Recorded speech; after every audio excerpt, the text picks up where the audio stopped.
Heureux de vous retrouver pour ce culte du 28 février. Voilà, nous voulons bénir le nom du Seigneur ensemble, le louer de tout notre cœur. Nous allons prendre quelques temps de louanges, quelques chants qu'on veut prendre comme ça ensemble. Puissions-nous le louer avec nos cœurs et non seulement avec notre intelligence, notre bouche, mais de tout notre cœur.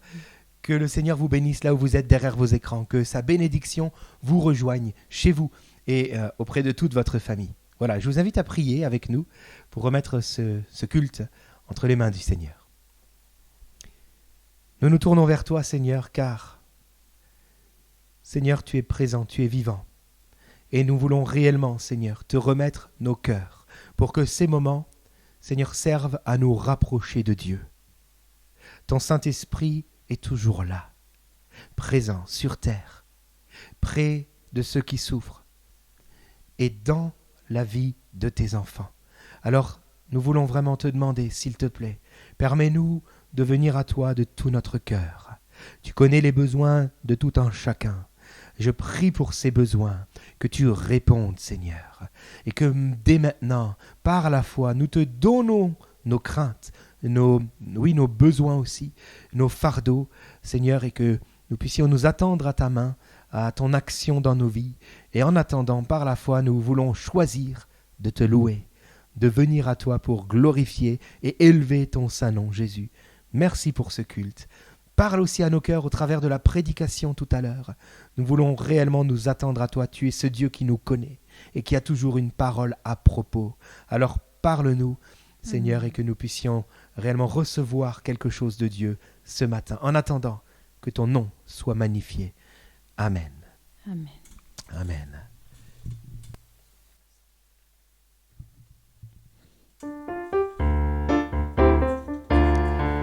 Ce chant pour nous rappeler que celui qui vit en nous est victorieux.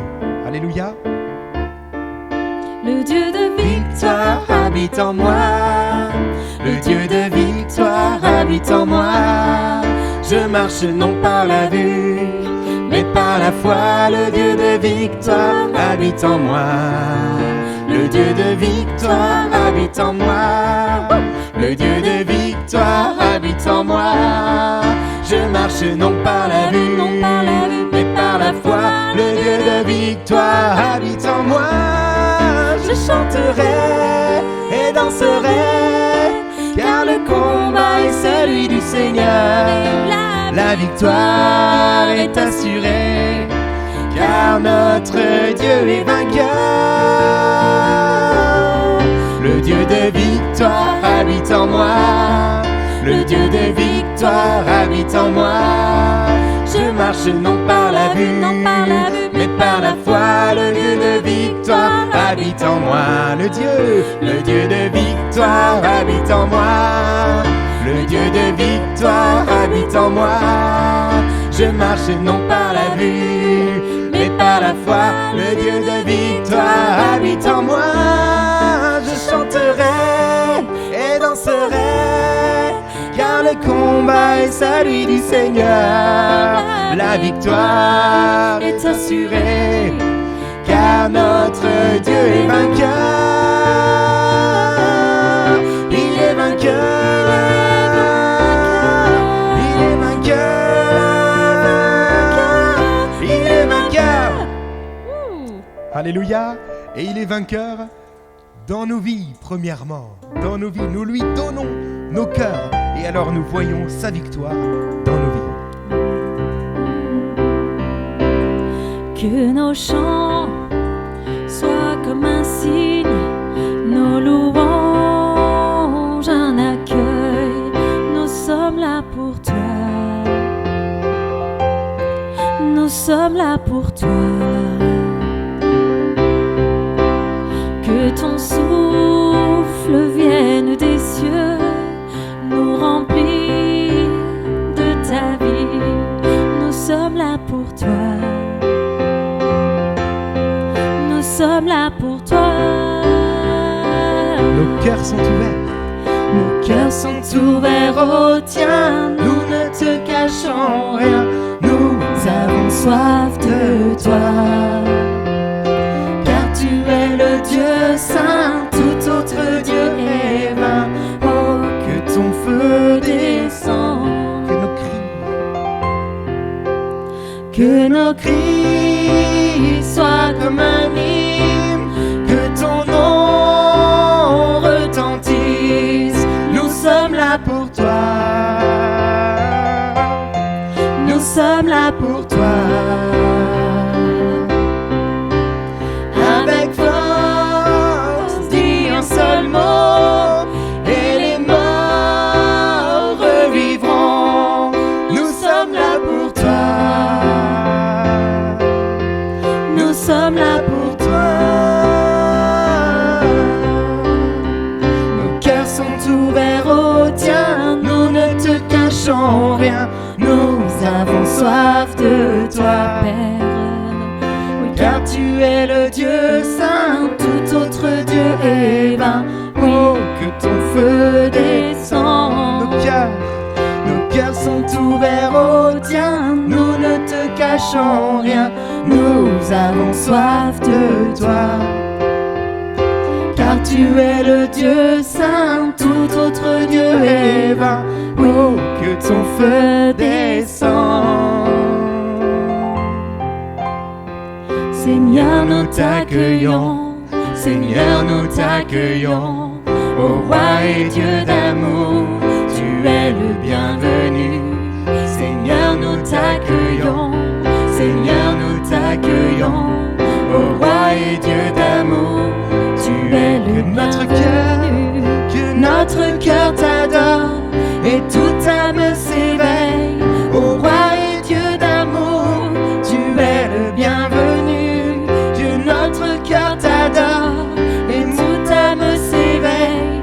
Ô roi et Dieu d'amour, tu es le bienvenu.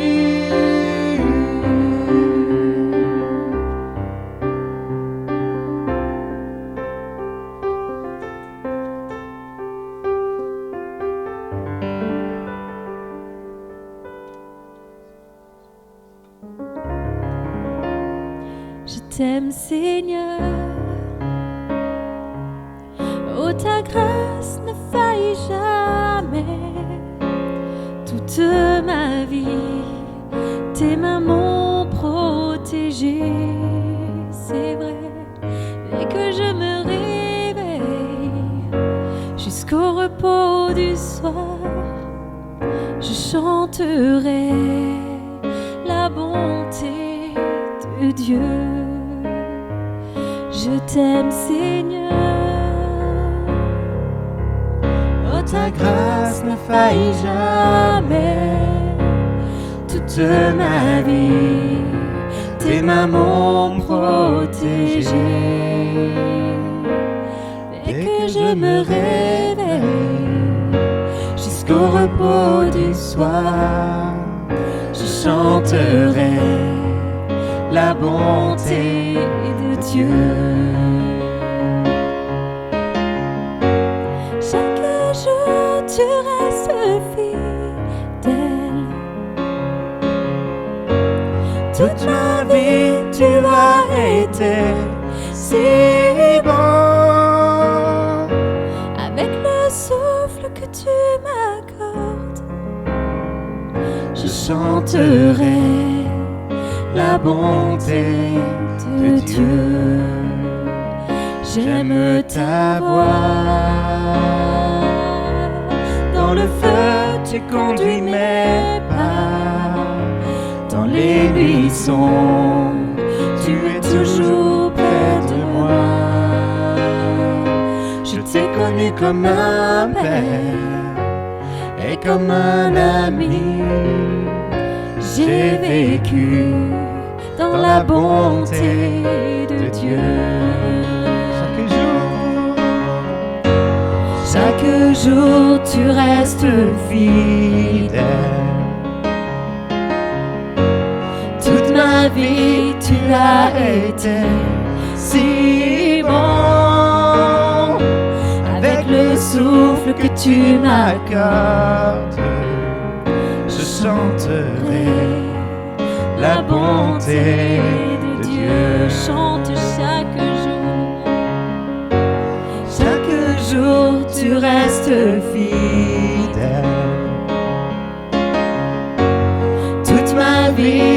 as été si bon.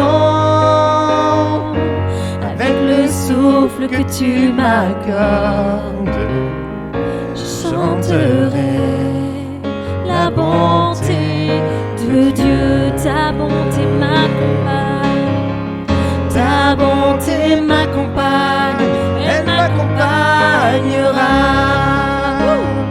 Ta bonté elle m'accompagne, elle m'accompagnera. Ma vie t'appartient, à tes pieds je viens l'abandonner dans tes mains, Père. Ta bonté m'accompagne, elle m'accompagnera. Encore une fois, ta bonté m'accompagne, elle m'accompagnera. Ta bonté m'accompagne, elle m'accompagnera. Ma vie t'appartient, à tes pieds je viens l'abandonner dans tes mains. Ta bonté m'accompagne, elle m'accompagnera. Chaque jour tu restes fidèle, même quand je demeure infidèle, Père. Toute ma vie tu as été si bon. Avec le souffle que tu m'accordes, Père, je veux chanter ta bonté. Tu es mon Dieu. Chaque jour je proclame, chaque jour tu restes fidèle.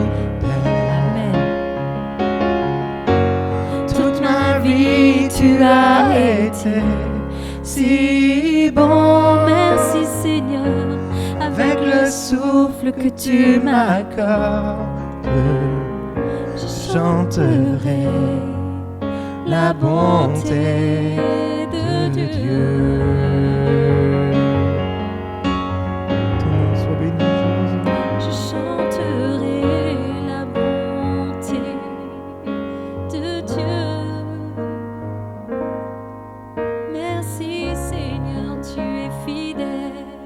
Chaque jour, tu restes fidèle. Merci pour cette grâce immense. Mon âme bénit l'Éternel pour sa fidélité, pour sa grâce et son pardon. Pour mes péchés, tu restes fidèle et miséricordieux. Merci Seigneur. Te bénissons pour ton amour, te bénissons pour ta fidélité, nous te bénissons pour ton immuabilité. Tu ne changes pas, Seigneur. Tu es toujours ce Dieu-là qui porte un regard d'amour même sur ceux qui l'ont crucifié. Seigneur, merci pour ta fidélité dans ma vie. Merci parce que, alors que je ne mérite rien, toi tu es mort à ma place.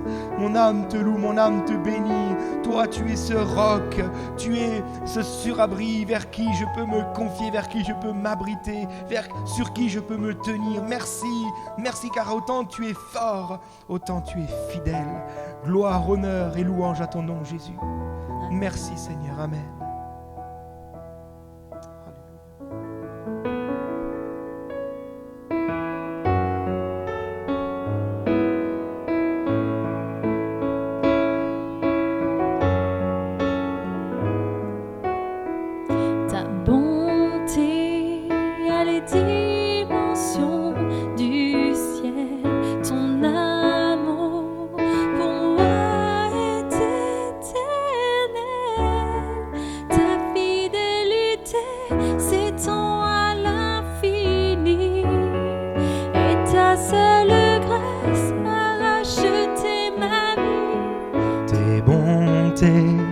Envers moi se renouvelle, ton amour m'inonde et mes merveilles.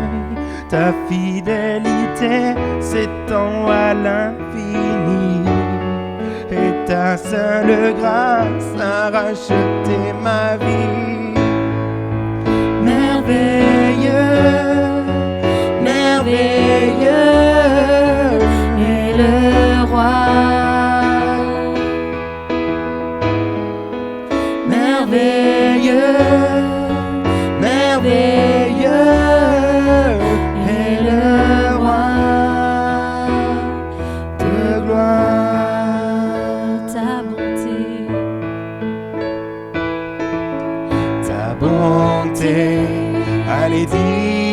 descend du ciel. Ton amour pour moi est éternel. Ta fidélité s'étend à l'infini. Et ta seule grâce a racheté ma vie.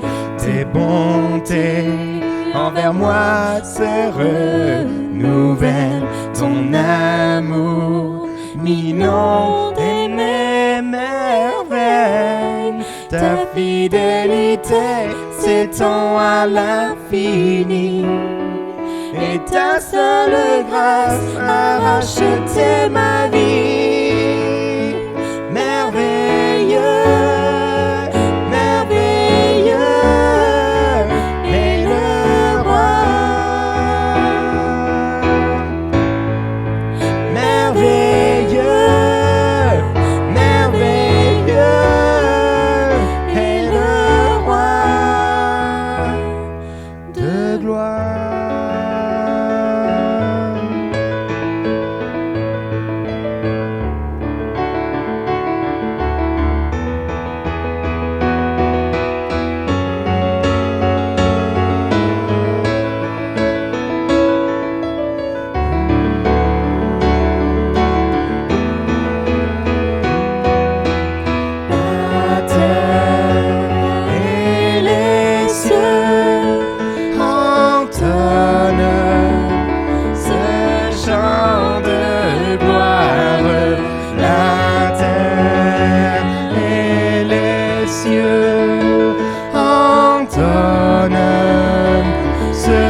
Joignons-nous au cœur des anges.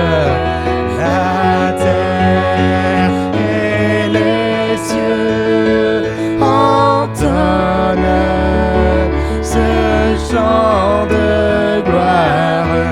La terre et les cieux entonnent ce chant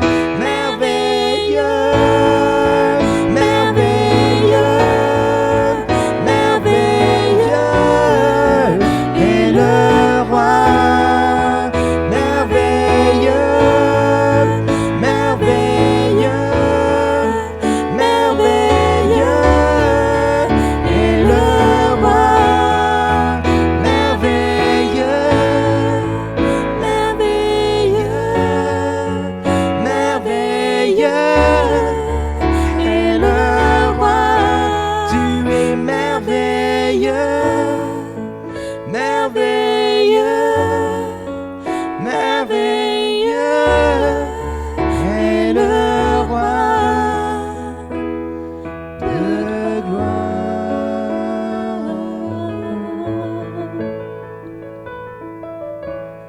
C'est vrai, la terre et les cieux ont entonné ce chant de gloire. Lorsque le ciel s'est ouvert et que les bergers qui s'occupaient de leurs troupeaux dans les pâturages, ils ont vu cet ange qui leur a annoncé la naissance du Fils de Dieu. Ils ont aussi vu le ciel ouvert et des myriades d'anges qui chantaient la gloire de Dieu. Et d'autres anges qui se joignaient à eux et qui chantaient la gloire de Dieu.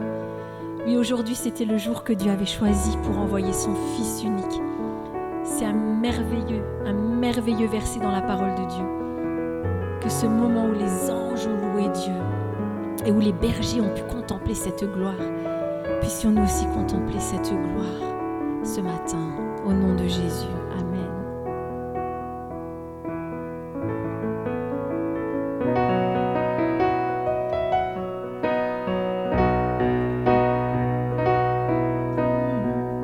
Dieu te bénit et te garde, qu'il rayonne sur toi, il t'accorde sa grâce, ton Dieu se tourne vers toi, te donne paix.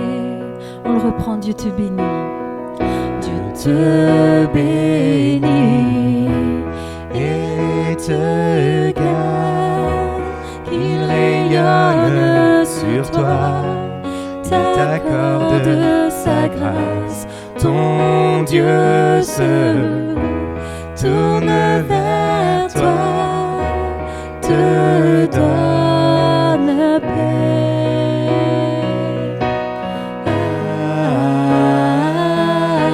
Amen,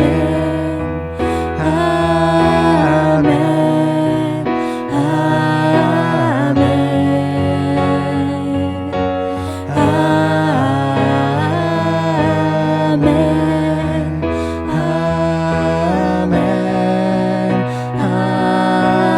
Amen, que sa faveur reste sur toi pour plus de 1000 générations, sur ta famille, sur tes enfants et les enfants de leurs enfants. Que sa faveur reste sur toi pour plus de 1000 générations, sur sa famille et tes enfants et les enfants de leurs enfants. Que sa faveur reste sur toi pour plus de 1000 générations, sur ta famille et tes enfants et les enfants. Que sa présence t'environne, que sa présence t'environne, là avec toi, à tes côtés, qu'elle t'inonde et t'entoure.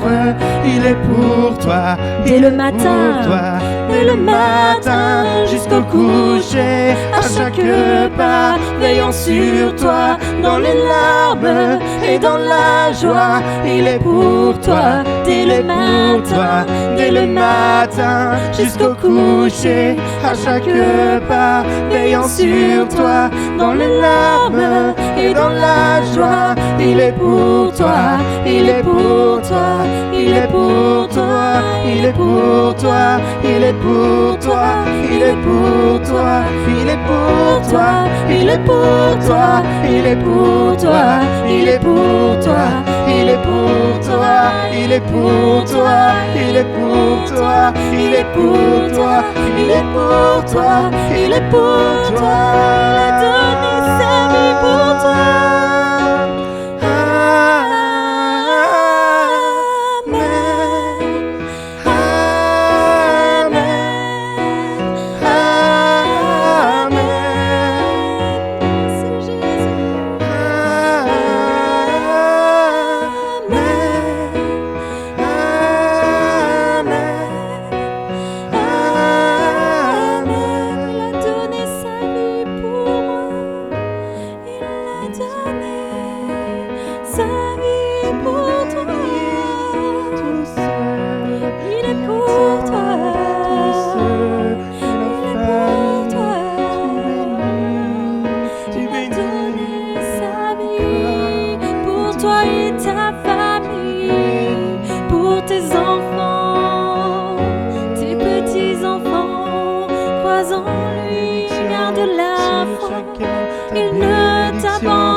Jour viendra, ils se tourneront vers lui, ils fléchiront le genou. Garde espoir, garde la foi, ce jour viendra. Tu bénis chaque personne qui écoute, les familles, les couples. Tu bénis tous ensemble devant toi, au nom de Jésus. Tu bénis. Tu bénis, tu attires à toi, tu sauves parfaitement, tu étends ta main sur les familles. Oui, je crois. Amen, Amen,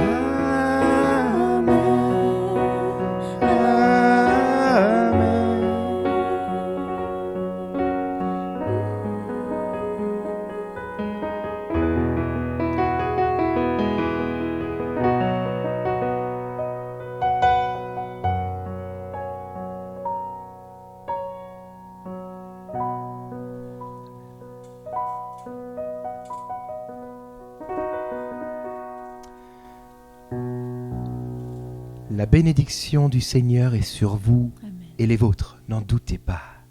Le Seigneur se glorifie toujours et vous le verrez bientôt s'accomplir. Amen. Voilà, que le Seigneur vous bénisse, ainsi que les vôtres. Nous allons laisser place à la parole du Seigneur. Aujourd'hui, c'est... T'as plus de voix. Ça va, non, ça va.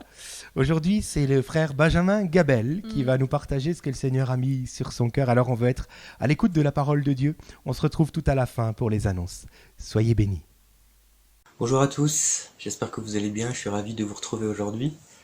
Pour le message du jour, j'aimerais qu'on commence directement par lire un texte dans l'évangile de Luc, au chapitre 12, à partir du verset 4 jusqu'au verset 7.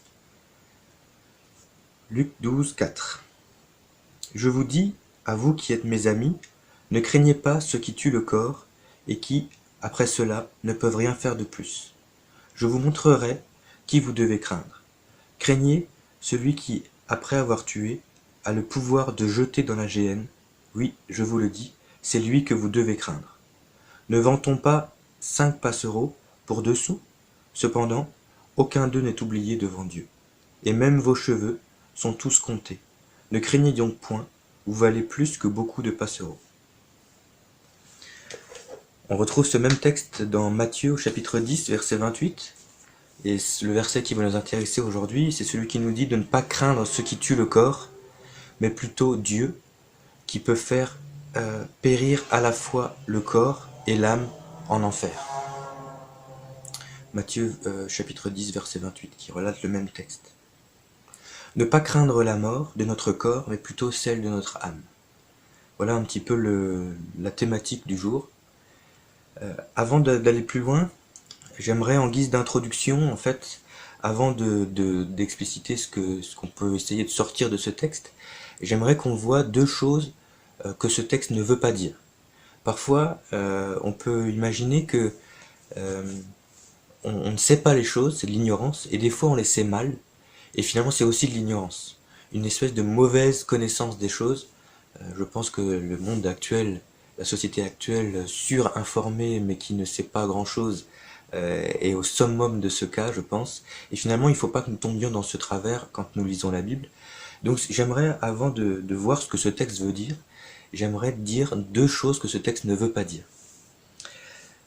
La première chose, c'est que ce texte n'est pas un appel à vivre dangereusement. Quand Jésus dit qu'il ne faut pas craindre ce qui tue le corps, mais plutôt ce qui tue l'âme, d'accord, je vais résumer les choses comme ça. Souvent, on couple ça avec d'autres versets de la parole de Dieu, et puis on s'en sert. En tout cas, vous trouverez toujours des gens qui s'en servent ou qui proposent de s'en servir pour vivre sous couvert d'une foi, que moi je n'appellerais pas de la vraie foi, mais c'est peut-être discutable, hein, je suis prêt à en discuter s'il le faut. Mais sous couvert d'une foi, c'est comme si on se servait de ce texte-là pour s'autoriser à avoir une attitude de défiance, une attitude de manque de sagesse face à la maladie, face à la vieillesse, face à la guerre, face au danger, vous voyez, face à ce qui tue le corps. Eh bien, ce n'est pas une excuse pour vivre dangereusement, vous voyez. Et parfois, on peut être tenté d'avoir cette nonchalance face, par exemple, à la maladie, mais pas que, hein. Je vais souvent parler de la maladie parce que je me rends compte que c'est une thématique qui tient beaucoup à cœur aux gens, et principalement aux chrétiens, ce qui est étonnant de mon point de vue, mais les exemples que je vais citer s'adaptent évidemment à autre chose que la maladie, mais qui tue le corps. Donc souvent, vous allez trouver des gens qui vont se servir de ce verset pour dire, bon, eh bien, le Seigneur nous a dit de ne pas craindre ce qui tue le corps, donc je vais vivre dangereusement. Face à la maladie, face à toutes ces choses-là. Et parfois, il y a même cet état d'esprit un peu provoquant, vous savez, de dire Dieu nous garde, Dieu nous garde, Dieu nous garde. Mais on se rend compte quand même, hein, même à l'église, quand vient le nouvel an et qu'on se souhaite une bonne année culturellement, hein, on se fait des vœux pour la nouvelle année. Et souvent, même les chrétiens, on est tentés de rajouter surtout la santé. Hein, bonne année et surtout la santé, parce que c'est très important, il n'y a rien de plus précieux, etc. Et donc, je comprends que ça puisse... que ce genre de texte puisse amener vers une extrême qui nous dirait, qui nous tenterait de dire en tout cas, eh bien, le Seigneur ne nous a-t-il pas dit que nous marcherions sur la tête du serpent? Alors, eh bien, mettons notre foi en pratique dans ce verset-là. J'insisterai aujourd'hui sur le fait que jamais la Bible ne nous encourage à être irresponsables. Et donc, Bien sûr que Dieu nous protège, Dieu guérit encore aujourd'hui, les miracles sont encore d'actualité, et si aujourd'hui vous regardez cette vidéo et que vous attendez un miracle, vous espérez un miracle, je vous encourage à insister encore auprès de Dieu, à encore persévérer avec intimité, avec conviction dans la prière pour recevoir ce miracle, ou en tout cas recevoir une direction de la part du Seigneur. Je ne suis pas en train de dire que les miracles ne sont pas d'actualité, mais jamais Dieu ne nous a donné une carte bonus, une carte magique qui autoriserait ses enfants à traverser la vie sur cette terre sans en subir les conséquences. Vous voyez ce que je veux dire, les conséquences de la vie sur la terre. Et souvent, ce genre de raisonnement peut aussi, en plus d'être, je veux dire, contestable, on va dire, peut en plus être une pierre d'achoppement pour les gens qui nous entourent. Soit parce que ça fait culpabiliser les gens qui ne vivent pas comme ça, soit parce que, eh bien, si on regarde les choses de manière pragmatique, ça ne porte pas toujours un fruit extraordinaire. Et du coup, ça tend à une remise en question qui, plutôt que de remettre en question l'interprétation du texte, va parfois remettre en question le texte en lui-même. Et ça peut être dommageable, je pense, pour nos communautés, pour notre mouvement de spiritualité face à la parole de Dieu. Un fruit véritable qui n'est pas toujours là, et que ce soit la vieillesse, que ce soit la guerre, la maladie, parfois, enfin j'allais dire c'est la vie, vous voyez ce que je veux dire, on ne va pas combattre la vie, son déroulement sur la terre, sous prétexte que la Bible nous encourage à ne pas avoir peur, à ne pas craindre ce qui tue le corps. Et j'ouvre une petite parenthèse, bien souvent en plus, eh bien, j'allais dire, si jamais vous étiez amené à vouloir vivre cette vie-là de foi, hein, de dire, eh bien, sur la base de ce verset, je veux vivre par la foi, alors il faut le faire pleinement. Vous savez, c'est comme l'ancienne alliance, si vous voulez vivre selon la loi, libre à vous, mais il faut vivre selon toute la loi.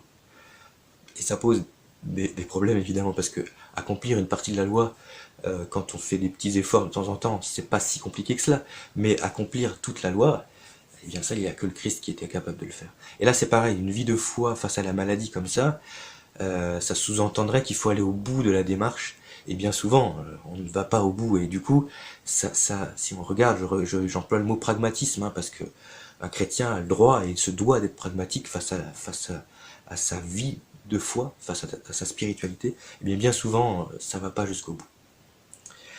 Donc le premier point, c'est que ce texte ne veut pas dire, ce n'est pas un encouragement à vivre dans la folie. Voilà.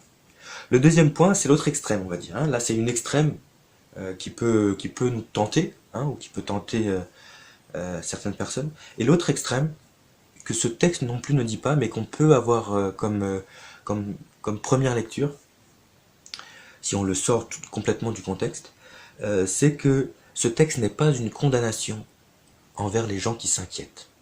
Et ça, c'est quelque chose qui est très important aussi, que je voudrais vous partager ce matin. En lisant ce texte, si vous vous sentez culpabilisé, c'est que il faut le relire. Il faut le relire et le relire et le relire. Parce qu'en fait, le Seigneur ne veut pas que les gens qui s'inquiètent se sentent coupables suite à la lecture de ce texte. On va voir plus loin qu'il y a une solution face à cette inquiétude. Et si vous avez écouté avec assiduité la prédication de dimanche dernier, vous avez déjà la réponse. Mais je voulais le prendre, cette même thématique par ce biais-là.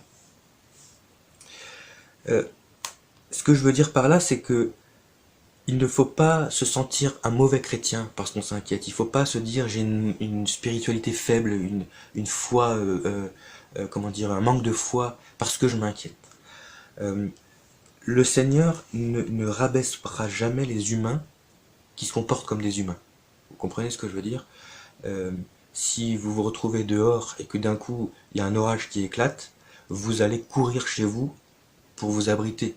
Vous allez être inquiet, c'est normal. Vous comprenez ce que je veux dire ? Vous n'allez pas vous dire le Seigneur me garde et puis rentrer au ralenti chez vous parce que le Saint-Esprit va faire une bulle de protection autour de vous qui fait que la pluie ne peut pas vous toucher. Non. D'accord ? Donc s'inquiéter face aux choses, alors un orage ça peut pas tuer le corps, il faudrait vraiment pas avoir de chance, mais c'était un exemple. S'inquiéter face aux choses qui peuvent tuer le corps, le texte que nous venons de lire ne nous dit pas si vous vous inquiétez, vous êtes des mauvais chrétiens, vous êtes des mauvais humains, vous êtes des mauvaises personnes, vous n'êtes pas suffisamment croyants. C'est pas du tout ça. Et je voulais insister là-dessus parce que parfois il y a cette culpabilité qui naît en nous en disant ah je sais que je suis trop inquiet, je sais que je suis trop inquiet. Restez jusqu'à la fin parce que on va parler de cette inquiétude. Elle est pas, il faut pas la garder. Mais sans s'inquiéter d'être inquiet, vous voyez ce que je veux dire, c'est une espèce de cercle vicieux dans lequel on peut rentrer parfois quand on regarde à droite, à gauche et qu'on a l'impression que les autres sont tout le temps sereins, ce qui n'est pas le cas, hein, mais c'est l'impression qu'on a. On se dit mais qu'est-ce que j'ai comme problème moi à être toujours inquiet, et je m'inquiète d'être inquiet, et je m'inquiète parce que ma famille est inquiète, etc., etc., et je sors jamais de l'inquiétude parce qu'il y a toujours une bonne raison d'être inquiet. Mais je voulais préciser que ce texte-là, ce n'est pas une condamnation des gens inquiets. Donc du coup, pas une invitation à la folie et pas une accusation humiliante. En fait, si on ressent ces deux choses-là, c'est généralement qu'on n'a pas lu la deuxième partie du verset. Quand on s'arrête à la première partie, on risque de tomber dans une de ces deux extrêmes, et on sait bien que les extrêmes ne sont pas toujours très sages. Le Seigneur était entier, mais je pense qu'on ne pourrait pas aller vers une notion d'extrémisme. Bon bref, c'est pas le sujet. Si on reste concentré sur ce qu'il ne faut pas craindre, si on reste concentré là-dessus, qu'on le fasse bien ou pas, d'accord, soit on arrive à ne pas le craindre, soit on n'y arrive pas, mais si on reste concentré là-dessus, on oublie de se concentrer sur ce qu'il faut craindre. Si je reste concentré sur ce que je ne dois pas craindre, eh bien j'oublie de me concentrer sur ce que le Seigneur veut que je craigne. Et ça, Cosent nous en a parlé dimanche dernier, donc je ne vais pas répéter tout ce qu'il a dit, je vous invite à aller réécouter son message qui est toujours disponible sur la vidéo précédente. N'hésitez pas d'ailleurs à faire plein de ponts, hein, puisque c'est une espèce de... c'est pas une suite, c'est pas non plus un remake, mais c'est un nouvel, on aborde le même sujet d'un autre point de vue, et ça m'a d'ailleurs encouragé à continuer sur cette thématique quand il a parlé de ça dimanche dernier. Bref, cette notion de se dire je reste obnubilé sur une chose que je ne dois pas faire, vous voyez ce que je veux dire? C'est un piège qui fait que je ne me concentre pas sur ce que je dois faire. Donc même si ce que je dois pas faire, je ne le fais pas, je suis très vaillant, très performant là-dedans, ça ne fait pas de moi un héros. Parce que ce que le Seigneur veut, c'est qu'on fasse quelque chose d'autre. Et si on ne se concentre pas sur cette autre chose, et là le texte nous dit, cette crainte de Dieu, si on ne se concentre pas sur cette crainte de Dieu, alors on est hors sujet, on est hors course, on manque le but. Et là, manquer le but, vous le savez, on se rapproche du péché. Donc, craindre ou ne pas craindre les choses qui tuent le corps, c'est une chose, mais craindre ou ne pas craindre Dieu l'Éternel, c'en est une autre. Et je pense que là où il faut que nous appuyions, là où il faut concentrer, j'allais dire nos efforts, j'aime pas du tout ce mot, mais je pense que vous comprenez ce que je veux dire, là où il faut concentrer notre vie, eh bien c'est sur cette crainte de Dieu. C'est pas quelque chose de chronologique qui fait qu'une fois que j'aurai réglé ce problème-là, je pourrai m'attaquer au suivant. Une fois que j'arrêterai de craindre les choses de la terre, je pourrai m'attaquer à craindre celle du ciel, celle de Dieu. Non, parce que ça sous-entendrait que Dieu n'intervient qu'une fois qu'on a réglé nos problèmes. Et ça, ce n'est pas biblique. C'est Dieu qui s'occupe de régler nos problèmes pour pouvoir, à leur place, mettre sa vie, mettre sa volonté, mettre ses œuvres, mettre ses plans, ses désirs. Et donc, le fait de penser que il faut d'abord régler ses problèmes, son passé, ça marche aussi, j'ouvre une parenthèse, ça marche aussi avec les souffrances du passé, qui souvent ne sont pas guéries. Et on se dit, il faut que j'ai tellement de choses de mon passé à régler, tellement de choses de mon passé à régler, à corriger, à comprendre sur ma vie passée, sur mon éducation, mon expérience, bonne ou mauvaise. Hein. Et après seulement je pourrais comprendre ce que Dieu veut de moi. Mais non, au contraire, c'est faire les choses à l'envers. Ce que Dieu veut faire, c'est s'occuper de tout. Et on va voir qu'il l'a fait. Donc, faut pas mettre une chronologie selon laquelle on passerait d'une mauvaise crainte à une bonne crainte. Ça, c'est encore une fois tronquer les choses et prendre une mauvaise direction.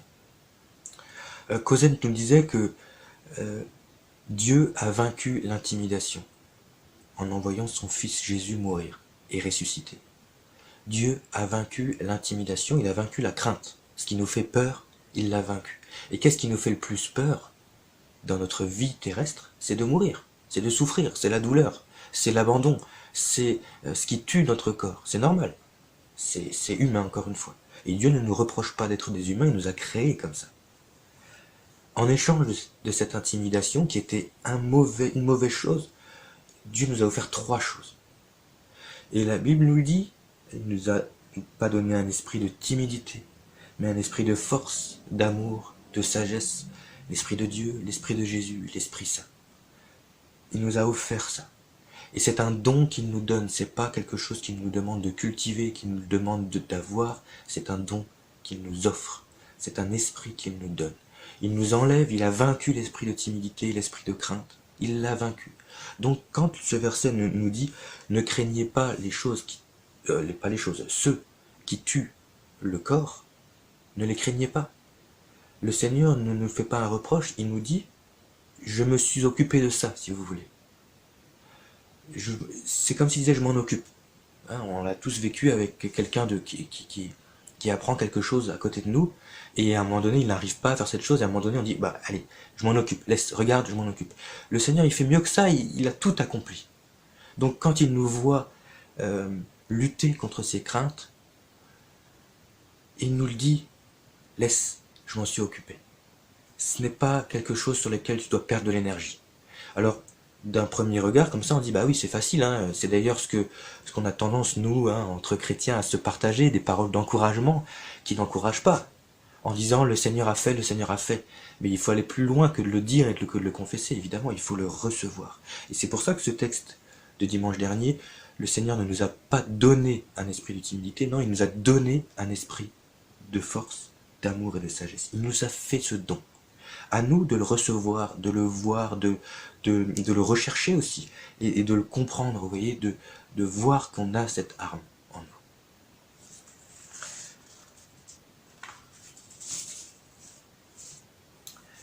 Alors je continue. Que faire? Quand je veux que mes enfants travaillent sur leur timidité, je les force à aller parler aux adultes, je les force à décrocher au téléphone, je les force à aller parler à un vendeur ou poser une question à ma place.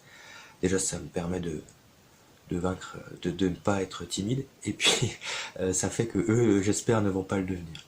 Et je pense que le Seigneur fonctionne comme ça avec nous dans la vie de tous les jours, c'est-à-dire qu'il nous met dans des positions où parfois il va falloir qu'on prenne sur nous et que l'on parle. Et c'est ce que je fais c'est ce que je fais devant vous. Il faut que, d'une certaine manière, je prenne sur moi et je parle devant vous pour vaincre aussi ma timidité, même si aujourd'hui je suis face à mon téléphone, donc il m'intimide pas trop. Mais c'est un exercice, voilà, entre mille autres choses, et tout le monde se retrouve dans des situations où à un moment donné, il a fallu avoir un élan de force et de courage pour faire quelque chose. Et je pense que le Seigneur, dans sa volonté de nous faire grandir et nous faire mûrir, nous met dans ces situations-là comme nous on met nos enfants.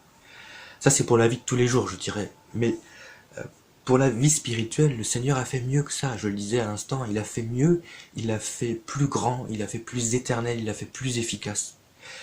Il a fait plus éternel, ce que je veux dire par là, c'est qu'il a fait quelque chose qui est permanent, qui est une fois pour toutes et qui dure toujours. C'est que cette chose qu'il a faite, c'est qu'il s'est offert comme étant la paix. Et ça, on a ce verset fantastique dans Jean chapitre 14 et verset 27 qu'on va lire ensemble. Jean 14, 27 qui nous dit Jésus, je vous laisse, c'est Jésus qui parle, je vous laisse la paix, je vous donne ma paix, je ne vous donne pas comme le monde donne, que votre cœur ne se trouble point et ne s'alarme point. Et vous savez, quand c'est moi qui vous le dis, bon, bah, ça vaut rien. Franchement, si maintenant je venais vous visiter à l'hôpital pour vous dire ne t'inquiète pas, bon, bah, merci, mais voilà, ça change rien.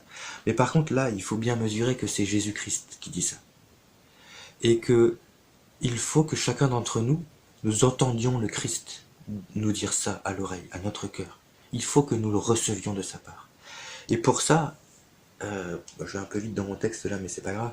Pour ça, ça ne peut arriver qu'au cours d'une discussion avec lui. Ça ne peut arriver qu'en le harcelant de questions, de sujets, de discussions.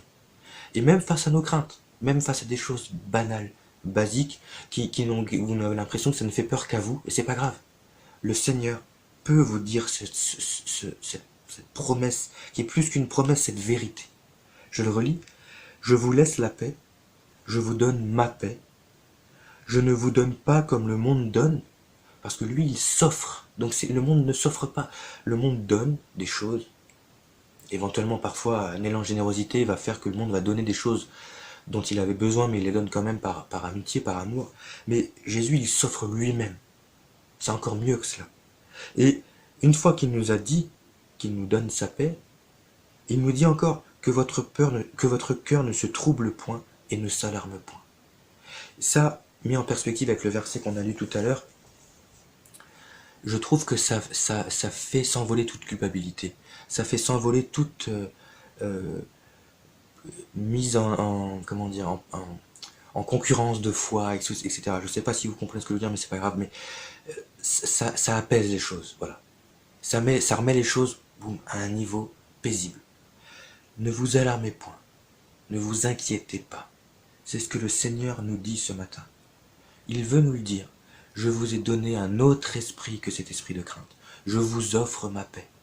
Et si vous ne l'avez pas, parce que encore une fois, je le redis, c'est facile à dire, surtout quand on est dans un moment de crainte, c'est très facile à dire.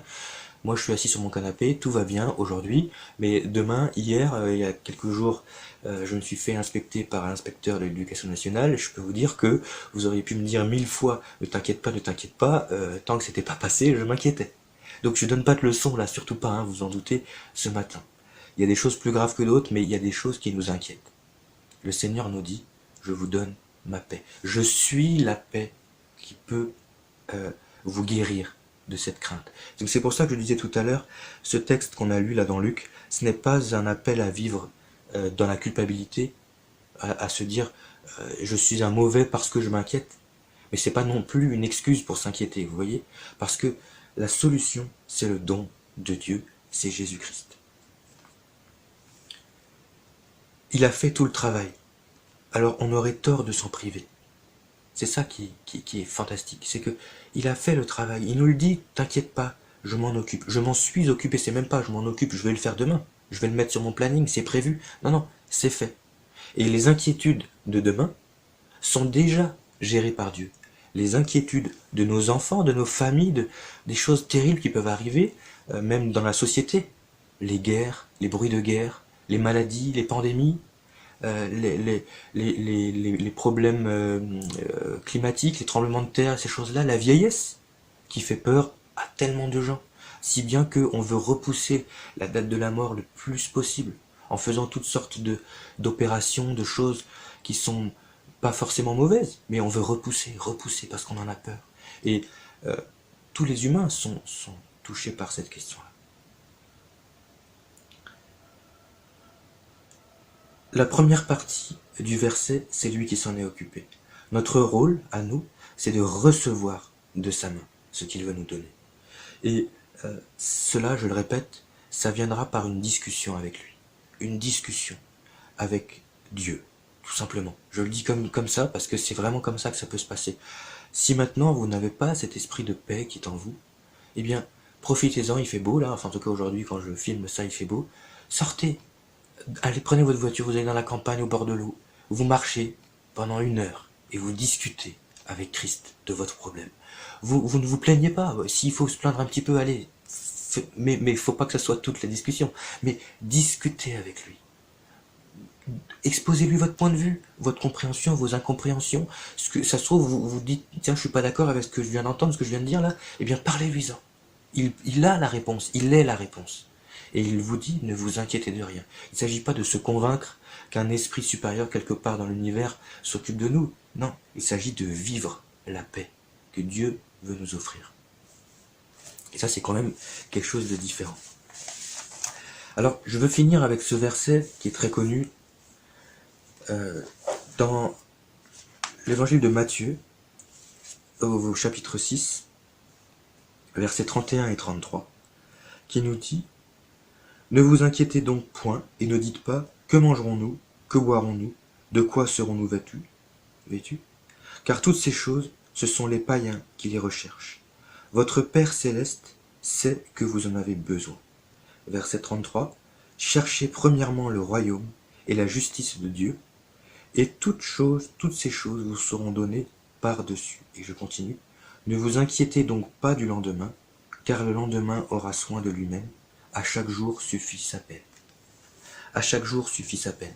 Donc ça sous-entend que la peine ne disparaît pas. Ça sous-entend que le lendemain peut être stressant. C'est pas ça. Je vous le répète, Dieu ne nous a pas donné une carte qu'on pourrait mettre face à l'adversité en disant « Ah, je passe mon tour, aujourd'hui j'ai pas de problème, aujourd'hui j'ai pas de problème. » Non, ça ne marche pas. Lisez la Bible et vous verrez que les plus grands héros de la foi n'ont pas évité les problèmes. Et ils ont même eu des problèmes, si on leur racontait nos problèmes à nous, peut-être qu'ils se diraient « Bon, vous exagérez un peu. » Je pense que non, parce que chaque problème est un problème. Mais lisez la Bible, lisons la Bible, on connaît la Bible, on sait que les problèmes ne disparaissent pas d'un claquement de doigts. Et ce verset qui dit « à chaque jour suffit sa peine », ça dit pas « demain n'aura pas de peine ». Ça c'est très important. Donc la vie des hommes sur la terre, c'est une quête de Christ. C'est pas plus compliqué que ça. Alors c'est une phrase, une belle phrase qui veut tout et rien dire. C'est une introduction, c'est une motivation, c'est quelque chose, c'est un appel qui dit « Ne te soucie pas de celles et ceux qui veulent tuer ton corps. » Ça ne veut pas dire qu'ils vont disparaître, je le répète, mais ne te soucie pas d'eux. Il y a un souci plus important à avoir qui va faire passer le premier souci pour quelque chose de moins important. Parce que le Seigneur tient les choses dans sa main. Mais soucie-toi et la crainte de l'Éternel. Une crainte respectueuse, comme comme Cosette l'a dit dimanche, une crainte de respect, une crainte de volonté de plaire. Vous voyez ce que je veux dire, qui engage notre corps, notre cœur, notre famille, nos pensées, notre maison, en disant, quand je crains le Maître, je vais faire en sorte de le connaître. Je vais faire en sorte de lui être agréable. Alors, je vais résumer. Ce n'est pas une invitation à être irréfléchi, je le répète. Ce n'est pas une invitation vous savez, si vous êtes myope, il faut mettre des lunettes. Voilà. Le Seigneur peut vous guérir de votre myopie, je ne le dis pas, le contraire. Mais si vous êtes myope, vous mettez des lunettes. Ce n'est pas un manque de foi que de mettre des lunettes.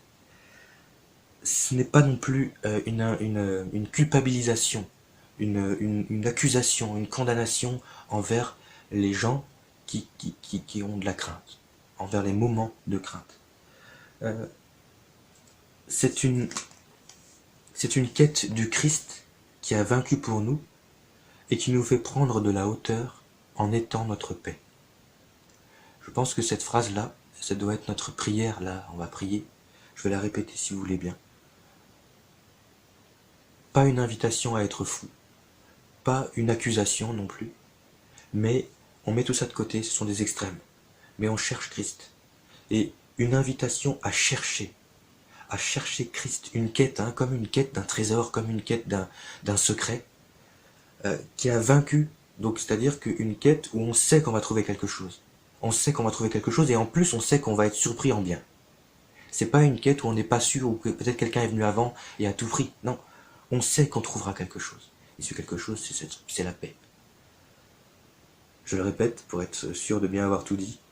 Une quête du Christ qui a vaincu pour nous et qui nous fait prendre de la hauteur en nous asseyant à sa droite, en étant notre paix. Christ veut être votre paix, il veut être notre paix. Il l'est, il veut l'être encore plus. Alors voilà, je vous invite à méditer là-dessus. Pardon. Je vous invite à méditer là-dessus encore cet après-midi, là, pendant votre temps de prière, de discuter avec Jésus, qui nous dit chaque jour a soin de lui-même. C'est quelque chose que le Seigneur nous dit aujourd'hui. Il ne va pas nous faire disparaître nos soucis d'un claquement de doigts, mais il ne veut pas non plus que nous soyons des illuminés de la foi, et non plus que nous soyons soumis à une accusation permanente de tristesse et d'inquiétude. Voilà. J'espère avoir fait le tour. Je le dis toujours, mais si vous avez des questions ou des remarques ou des désaccords ou des choses qu'on pourrait éclairer, n'hésitez pas à échanger par commentaire, par mail. Vous pouvez contacter aussi notre pasteur qui je suis sûr saura expliquer ou préciser certaines choses s'il le faut. Il ne faut pas que les questions restent sans réponse. Il ne faut pas hésiter à échanger entre nous. Voilà. Je prie et puis je vous souhaiterai à tous une bonne fin de journée. Seigneur Jésus, tu as vaincu l'intimidation, tu as vaincu la crainte, tu as vaincu celui qui nous faisait peur. Alors il n'a pas encore disparu, il est encore là sur cette terre, il travaille encore, il crie encore très fort. Et parfois nous ne voyons pas ta victoire, nous ne l'expérimentons pas. Alors notre prière d'aujourd'hui, c'est s'il te plaît, fais-nous rentrer dans cette paix, fais-nous rentrer dans cette victoire, fais-nous rentrer dans cette œuvre formidable que tu as accomplie. Fais-nous vivre une foi équilibrée, une foi victorieuse, une foi qui vit des miracles, mais qui, même s'il n'y a pas de miracle, est dans la paix. Chaque jour a soin de lui-même, Seigneur, nous te prions pour aujourd'hui, nous te prions pour demain, et nous te faisons confiance pour les choses qui nous inquiètent, les choses qui sont en notre pouvoir. Seigneur, donne-nous la sagesse de les gérer correctement, et les choses qui ne sont pas du tout en notre pouvoir, eh bien, nous voulons nous confier en toi, et refuser l'inquiétude, et la remplacer par toi, par la paix. Amen. Merci de m'avoir écouté et à très vite. Merci Benjamin. Voilà, que le Seigneur te bénisse. Merci au Seigneur pour sa parole. On est vraiment heureux d'être au bénéfice de la parole de Dieu car elle change toutes choses. Premièrement, nos cœurs et ensuite notre route, nos vies. Alors, puissions-nous ne pas être des auditeurs oublieux, mais chercher à mettre en pratique. Voilà, que le Seigneur nous bénisse encore dans sa parole. Alors les annonces avant de nous séparer, rendez-vous chaque journée si vous le souhaitez pour vivre ensemble un temps de méditation au travers des cafés à la fois du lundi au vendredi, environ 15-17 minutes autour de la parole de Dieu. Libre à vous de vous connecter pour cela sur la chaîne YouTube de l'Église, Église EEPW. Rendez-vous aussi sur cette même chaîne YouTube les mardis soirs à 20h15 pour notre temps d'intercession, de prière que nous voulons prendre tous derrière nos écrans après un partage aussi de 15 à 20 minutes autour de la parole du Seigneur. Et puis, rendez-vous dimanche pour le culte à partir de 10h dans les locaux de l'église et combien je vous encourage à venir vous joindre à nous dans les locaux de l'église. C'est une autre dimension que nous pouvons vivre ensemble. Voilà, sinon rendez-vous à 9h45 derrière vos écrans dimanche matin pour le culte en ligne. Et puis si vous souhaitez nous soutenir, pour cela rendez-vous sur le site de l'église, église-évangélique-vasselonne.com dans l'onglet Nous soutenir. Voilà. Tu donnes le mot de la fin ? Merci encore à Benjamin. Et le Seigneur est notre refuge en toutes choses. Et bon dimanche à tous. Et gros bisous de toute la famille Michel. Et ce matin, je fais une spéciale dédicace à nos enfants, qui sont encore confinés dans les chambres pendant la louange. C'est pas long. Mais merci les enfants. Quand vous verrez ce message, sachez qu'on pense fort à vous. On vous remercie pour tous ces dimanches où vous vous assurez et où vous nous laissez tranquilles pendant 1 heure, des fois plus. Merci beaucoup à tous les 6. Gros bisous les enfants, on vous aime. Et gros bisous à tous derrière vos écrans. À bientôt.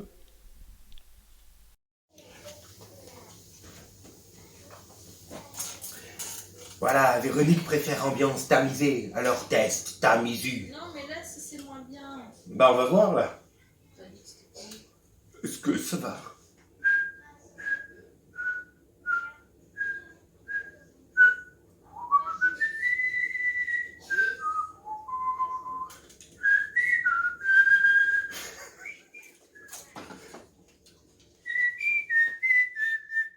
Le Dieu de victoire habite en moi. Je marche non pas la vue. Tester le son. Ouais.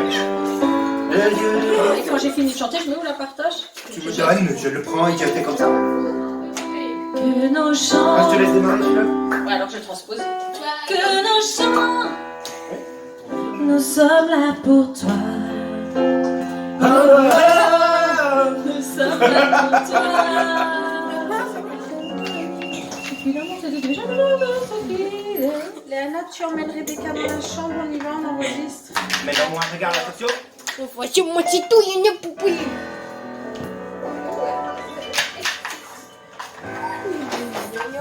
Viens. On fait une épice. Di di di di di di di di di di di.